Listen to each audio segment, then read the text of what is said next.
You wake up, slowly reach for your cup of tea, maybe sit in silence, maybe turn on the news. You think, it's just another day, everything's fine. But what if I told you this normal morning is slowly killing you? Not in a dramatic movie-style way. No, in a quiet, invisible, deeply destructive way. Because right now, millions of seniors are following the same exact pattern, and most of them will pay a devastating price for it, and they won't even realize it until it's too late. Let's start with the first thing 99% of people over 60 do wrong every single morning. And it's this. They jump out of bed too quickly. Sounds harmless? It's not. After 60, your body loses its ability to regulate blood pressure the way it once did. When you go from lying down to standing too fast, your brain gets hit with a sudden drop in blood flow, dizziness, fainting, falls. And what happens when a 70-year-old falls? We're not talking about a bruise, we're talking broken hips, fractured wrists, head trauma. Many never walk the same again. Some never walk again, period. Some end up in care homes. Some don't make it out of the hospital. It's not rare. It's not an accident. It's what happens when you ignore what your body is screaming at you every morning. Slow down. Sit first. Breathe. Let your blood catch up. Then move. That one simple change can literally save your life. But we're just getting started. Mistake number 2, and it's even more common. You're skipping water first thing in the morning. You've been asleep for 7, maybe 8 hours. Your body is dehydrated. You just don't feel it. But your blood, it's getting thicker.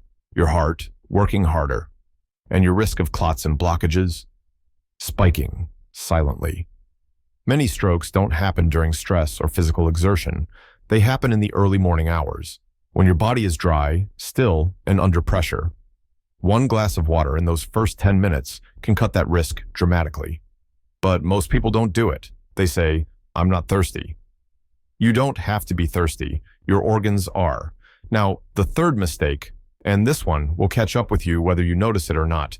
You're not moving your muscles. No stretching, no activation. Just stillness.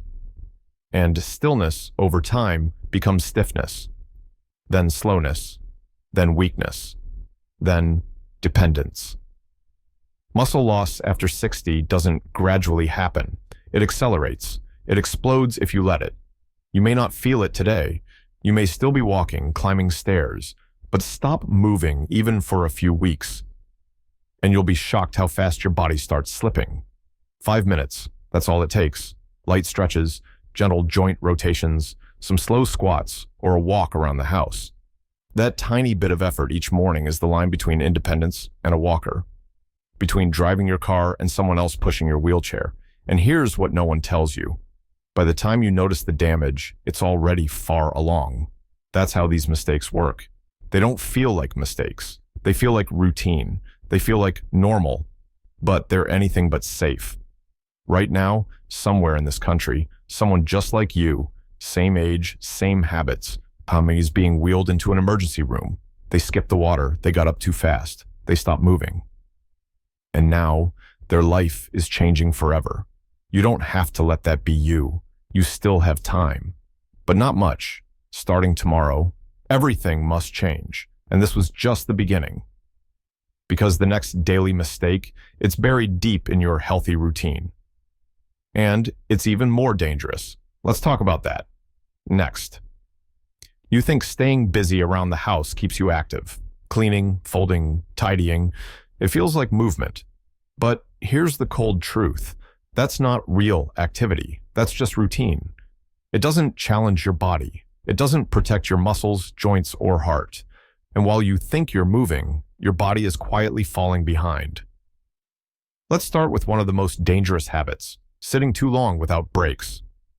Most seniors sit for 6-8 hours a day in front of the TV, reading, doing puzzles, or just resting. But sitting still slows your circulation, weakens your muscles, and increases your risk of serious illness. Even standing up once an hour can cut your risk of early death by 30%. But too often, it just doesn't happen. Because it doesn't feel urgent until something snaps, and suddenly it is. Next trap, eating out of habit, not out of need. You stick to the same meals, same times, same foods you've always had, but your body isn't the same. Your stomach digests slower. Your organs are more sensitive. And what once felt normal can now cause bloating, fatigue, or worse, without warning. Remember Maria, 72. She got sick, really sick, from food that had sat in the fridge a few days too long. Nothing expired, nothing spoiled, but her body couldn't handle it anymore. She spent weeks in recovery. From what seemed like nothing. These aren't extreme cases. They're happening everywhere, every day. Because most people don't realize the most dangerous habits are the ones you stop questioning. Tiny routines, quiet traps, and they either protect your future or slowly erase it. In the next part, we'll talk about the habits that don't just hurt your body. They rob your mind, your relationships, and your sense of purpose, and they're far more common than you think. Aging brings many changes, some expected, some not. But one of the most dangerous changes, you stop connecting, and you don't even realize it's happening. You used to call friends. Now, you hesitate. I don't want to bother them.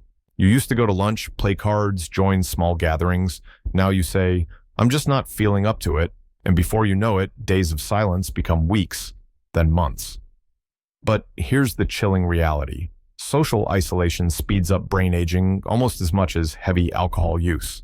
It shrinks memory, increases confusion, raises the risk of cognitive decline, and dramatically. And yes, lonely seniors die sooner. On average, they lose 5 to 8 years of life, not because of disease, but because the mind can't survive without human connection. You might think, I'm okay, I watch TV, I read, I keep myself busy. But let's be honest, passive distraction is not human interaction. You're not talking, not laughing, not sharing stories or ideas. Your mind? It's slowing down, quietly, invisibly. Let me tell you a real story. Victor, 79, retired and moved to his countryside cottage. He said he needed peace. I've had enough of people, he told his daughter. No one argued. It sounded reasonable. 2 years later, they found him confused, unwashed, disoriented. He couldn't remember his own birthday, didn't recognize his grandchildren. He hadn't spoken to anyone in weeks. What happened? His mind disconnected long before his body did, and all because he slowly and silently shut the world out. This isn't rare. This is everywhere.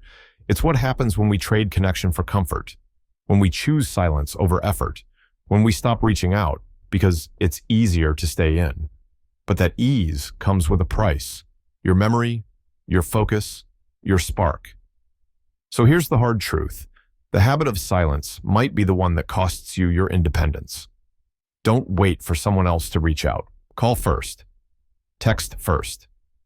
Invite first, not tomorrow, today.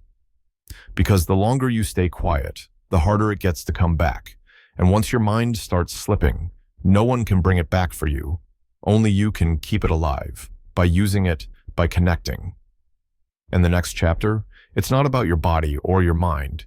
It's about something even deeper, the invisible emotional patterns that quietly erase your sense of purpose, and how to break them before they break you. You could live longer, much longer, but somewhere along the way, you stopped. You stopped setting goals. You stopped learning. You stopped dreaming. And whether you realize it or not, that's when life started slipping away. See, people think aging means slowing down, but that's only true if you let it. Because the moment you stop pushing forward, your brain, your most powerful tool, starts shutting down. Every day without purpose is a day your mind weakens, not because of age, but because you gave it nothing to work with. No challenge, no new information, no curiosity. Then guess what? No new brain connections. Memory fades, speech slows, decision-making dulls. And one day you wake up, look in the mirror and wonder, where did I go? You're not sick, you're not in pain, but you're fading, not because of a diagnosis, but because of apathy. And that's the most dangerous part. Apathy doesn't scream, it doesn't hurt. It whispers, slowly, gently, until your spark is gone. But here's the good news. The brain never truly stops growing. Even at 60, 70, 80, your mind can form new neural pathways. You just have to give it a reason. Read something new, learn a language, pick up a book on a subject you've never explored, watch documentaries, join discussions. Teach your grandchildren something they don't know. It's not about becoming a genius. It's about staying alive, mentally, emotionally, spiritually. And you don't need 3 hours a day, even 15 minutes of learning, of curiosity, of purpose. It changes everything. Because your brain sees it as a signal. I'm not done yet. But if you're sitting there thinking, it's too late for me, let me tell you, that thought right there is the one stealing your future. Too late is when you stop listening. Too late is when you stop caring. And if you're watching this right now, it is not too late. You can still choose. You can still grow. You can still protect everything that makes you you. So let's be clear. This isn't about trends. This isn't about looking young.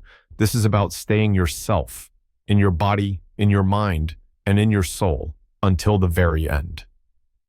It starts today. One change, one decision, one step. Because the final chapter of your life doesn't have to be the quietest. It can be the strongest.